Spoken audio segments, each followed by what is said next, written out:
বাংলা ভাষায় আমরা যখন রিডিং পড়ি, তখন প্রত্যেকটা অক্ষর বা বর্ণ আমরা ওই বর্ণটার যে সাউন্ড এটা নির্দিষ্ট থাকে, যার কারণে আমরা বাংলা ভাষায় লেটার বা বর্ণের সাউন্ড সেম থাকার কারণে আমরা সেম সাউন্ড ধরে ধরে আমরা পড়তে পারি। এই ক্ষেত্রে আমাদের একটা অভ্যাস হয়ে যায় যে প্রত্যেকটা লেটারকে সেম সাউন্ডে পড়ার একটা অভ্যাস আমাদের হয়ে যায়।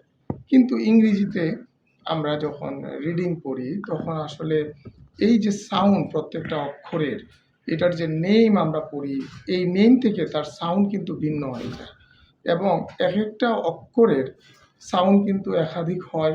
বাউলগুলার, বিশেষ করে বাউল যেগুলো আছে এইগুলার সাউন্ড একাধিক হয়, কোনো কোনো কনসোনেন্টের সাউন্ড একাধিক হয়, আবার কোনো কনসোনেন্টের সাউন্ড যে লেটারগুলো আছে এগুলার একটাই থাকে। এক্ষেত্রে বাংলা ভাষার যারা আছে তারা কি করতে চায়, ইংরেজিটাকেও বাংলার মতো করে তারা সবগুলা লেটারকে তারা সেম সাউন্ড বা সেম নেমেই তারা পড়তে চায়, যে কারণে রিডিংয়ে একটা সমস্যায় পড়তে হয়। যে কারণে আমরা বাংলা ভাষার যারা, এদের জন্য আমাদের আজকের এই ক্লাসটা বিশেষ করে তৈরি করা। আমরা শুধুমাত্র আজকে আমরা যে লেটার আছে এই লেটারটা আমরা শুধুমাত্র এটার যে সাউন্ড আছে, নেম আছে এবং এটার উদাহরণগুলো আমরা একটু দেখব। এইভাবে আমরা পর্যায়ক্রমে অন্যান্য লেটারগুলো আমরা দেখব। তবে ইংরেজি ভাষায় সব কিছু নিয়মেরই, সবগুলা নিয়মেরই কিছু ব্যতিক্রম থাকে। এইগুলা যখন আসবে ব্যতিক্রমগুলা, তখন আমরা এটা বিভিন্ন সময় আমরা আলোচনা করে নেব। যেমন এর এ লেটারটার এই এ লেটারের নেম হচ্ছে এই, কিন্তু এটার সাউন্ড হচ্ছে 5টা। এই 5টা সাউন্ড আমরা সহজে যদি মনে রাখতে চাই, একটা সাউন্ড হচ্ছে আ, আরেকটা হচ্ছে এই, আরেকটা হচ্ছে এ দীর্ঘ যেটা, আরেকটা হচ্ছে ও। এ অক্ষর কিন্তু এটার সাউন্ড ও। এখানে এসে আমরা অনেক সময় ব্যতিক্রম হয়ে যায়। আরেকটা হচ্ছে শোয়া সাউন্ড, যেটা স্ট্রেস পড়ে না বা জোর পড়ে না, হালকা উচ্চারিত হয়। এই ধরনের সাউন্ডগুলো সাধারণত অ, আ, এ এই ধরনের সাউন্ডই, কিন্তু এগুলো খুব হালকা মাত্রায় স্ট্রেস ছাড়া বা জোর ছাড়া এগুলো উচ্চারিত হয়। যেমন আমরা এগুলার একটু উদাহরণগুলো দেখি।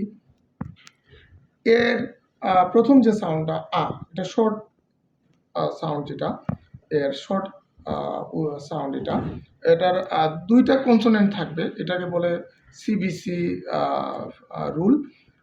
প্রথমটা কনসোনেন্ট, পরে এ থাকবে, তারপরে আবার আরেকটা কনসোনেন্ট থাকবে। এই ক্ষেত্রে এর উচ্চারণ হবে এ, এ শর্ট।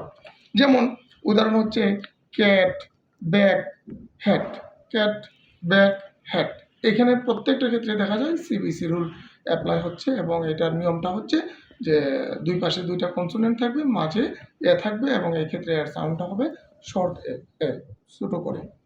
তারপরে আসতেছে এর আরেকটা সাউন্ড আ, এটা হচ্ছে একটু লম্বা দীর্ঘ আ। যেমন সঙ্গে, এটার সঙ্গে আর থাকবে, এর পাশে আর বসবে, কার, কার। এই যে এর সাউন্ডটা কিন্তু আ, দীর্ঘ আ, কার।